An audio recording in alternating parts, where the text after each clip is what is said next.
one of the fundamentals that I wish I learned back when I started ads, it was understanding date ranges and understanding what is the most important rule that I should be keeping an eye on whenever I'm doing any bid optimization, campaign optimization, or overall strategy optimization. So long story short, this is actually one of the, I think, most underrated things that's in the ad console. It's called date range, and basically here what you can do, you can look up what is going on between a specific date range. If you're clicking on it, it is today, yesterday, last 7 days, this week, last 30 days, this month, last month, year to date, and lifetime. And usually what we like to do is whenever we're optimizing bids, we would optimize sometimes daily, most of the time weekly, and then also monthly. And when it comes down to search and report, we like to pull a 30-day or even 65-day data to see like what is going on an account so we can understand it. So why I am stressing so much the fact that you should be using this date range filter even more often on your account is because most advertisers tend to forget whenever it comes down to optimization. So whenever you would optimize your account, usually people, when are talking about optimization, they are talking about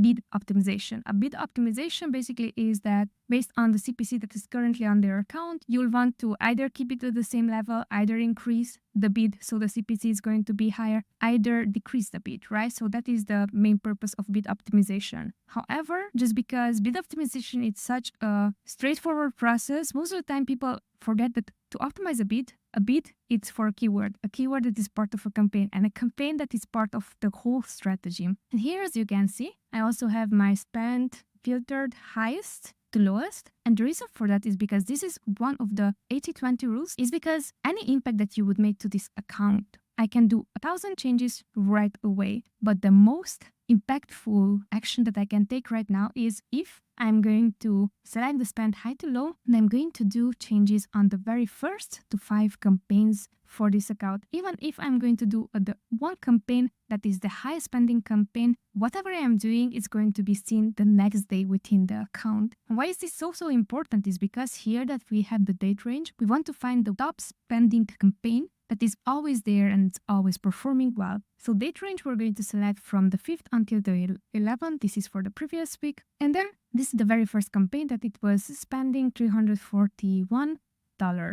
So we're going to take the same date range toggle, and then we are going to go 2 weeks ago. And 2 weeks ago, was this the same campaign? Yes, it is exactly the same campaign. It was spending $251. Keep in mind that right now we are not comparing how much it spent, how less it spent. We are comparing, is this still the same campaign that is the best performing campaign throughout the account? Because that is the one that we want to spot, and that is the one that we quickly want to find. Because anything that you would do on this account, if that campaign is going to be affected positively or negatively, it's going to be reflected within the whole strategy for the account. All right, so we're going to repeat the same process. We're going to hit apply, and let's see if that is still the same campaign that is showing off for this account. And interestingly enough, that is not anymore the highest spending campaign. There's a different campaign. So now what we want to find out is when this highest spending, best performing campaign has been created. So here actually in this case, I can clearly see that this campaign was created in October 29th, 2024.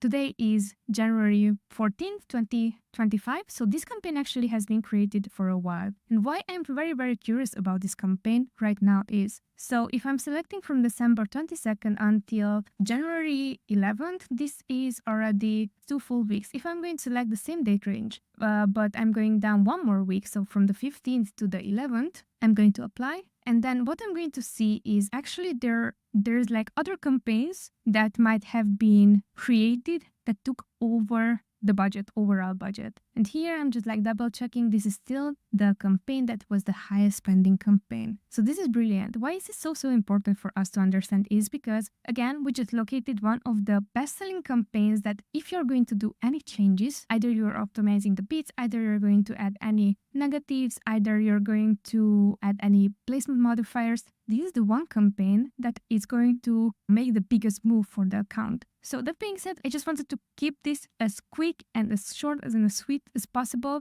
This is actually one of the most common mistakes that I'm seeing when it comes down to advertising. Usually advertisers, especially newbie to intermediate ones, they are so focused into meeting the ACOS, they completely forget about which one is the best performing campaign in the account, that if I'm going to do any changes to that campaign, it's actually going to make a real change within the account. So that being said, certainly hope that you found this video helpful, and if you did, be sure to check also my other videos when it comes down to how to quickly see what is going on within your account. Thanks for watching, take care.